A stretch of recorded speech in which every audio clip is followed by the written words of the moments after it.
राजकीय, सामाजिक, शैक्षणिक आणि सांस्कृतिक घडामोडींचं अचूक अंदाज घेणारं आपल्या विचारांचं चॅनल म्हणजेच ओम साई न्यूज।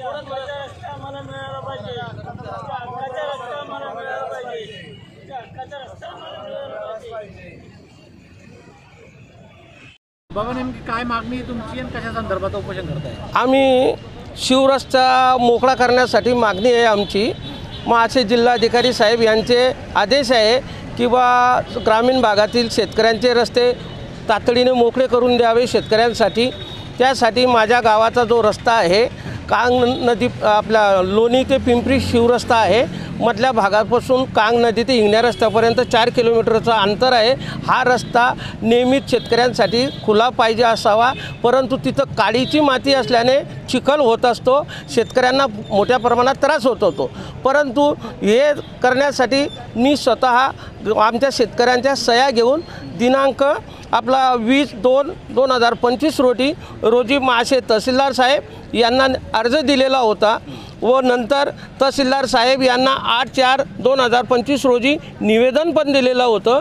तरी देखील तहसीलदार साहेबांनी यांच्याकडून आमच्या अर्जाचा व निवेदनाचा दखल घेतलेली नाही। तर मग असे तहसीलदार साहेब यांना एवढीच विनंती आहे की आमचा शेतकऱ्याचा 33 फुटाचा रस्ता जो आहे शिवरस्ता हा लवकरात लवकर मोकळा करून द्यावा, एवढी शेतकऱ्यांमार्फत व माझ्यामार्फत विनंती करण्यात येते। हा शिवरस्ता नसल्याने किती शेतकऱ्यांना अडचणी येत आहेत, काय अडचणी येत आहेत?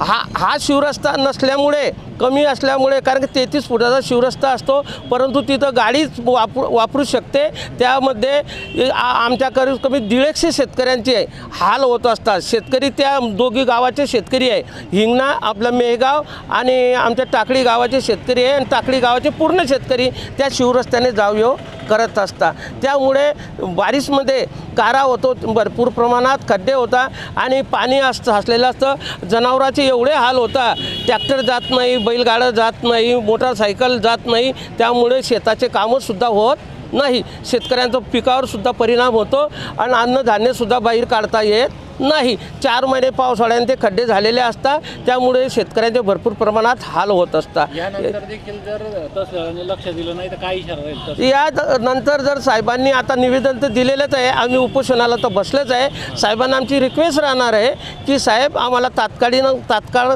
हा रस्ता मोकळा करून द्यावा, आणि जर मोकळा न झाल्यास मग पुढचं पाऊल आम्ही कसं उचलायचं ते आम्ही ठरवू बस।